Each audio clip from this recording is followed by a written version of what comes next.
So Michael Myers is leaving Dead by Daylight.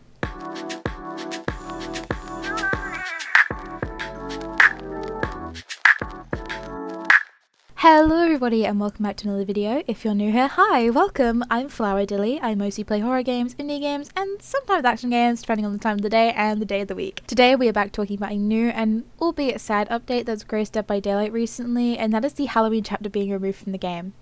For new players who don't understand why this is such a big deal within the community, I'm first going to start by explaining why the Halloween chapter was so fundamental to the story that is where DBD is today. So, if you don't know, Halloween was the first licensed chapter Dead by Daylight ever did, meaning that if the chapter was not a success, we wouldn't have seen a lot of other crossovers that are beloved by players today, like Texas Chainsaw Massacre and Stranger Things. Michael Myers was also a pretty loved killer who even got a lot of buffs recently, and if not purchased by certain dates, new players won't be able to enjoy them. These dates being the 18th of January 2026 for Steam, Switch, Epic and Xbox, and the 21st of January for PlayStation players. Now, with this update, not only will new players not be able to play the Shape and Laurie Strode, but the Haddonfield map will also be taken out of rotation, which is really sad to see because I personally love the map and had a lot of good memories in it. Oh shit, wait a minute, hold on. Wait a minute. Wait, I worked this way. One positive from this update is that all of the perks from the chapter will be made as base perks, which is pretty nice considering popular perks came from those characters like Decisive Strike. Yes, this game has lost DLC licenses before like the Cenobite, but it has managed to gain back ones it's lost like Stranger Things. But with that, the fan base is still worried about how fragile these deals are. Will we lose more beloved killers that have been around for so long? We don't know anymore, considering how we've lost one of the most important licenses the game's ever had.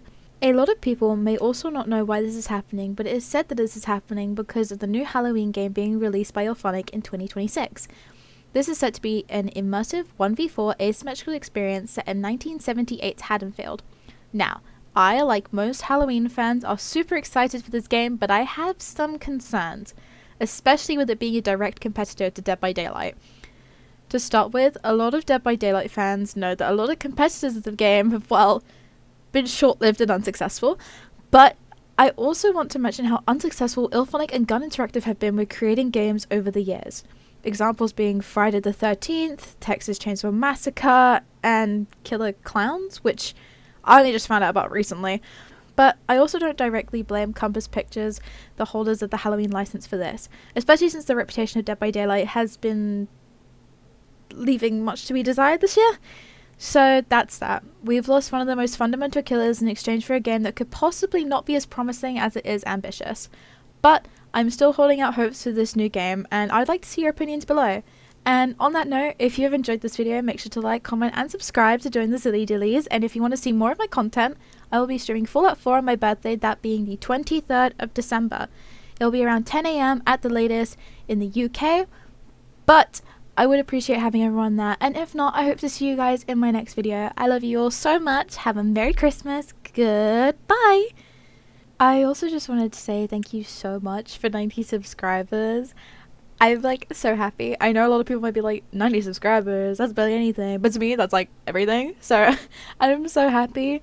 I didn't think I'd make it near like 100 in my first year. I'm like so happy. I'm so grateful, and thank you guys so much. This is the best Christmas present I ever could have gotten.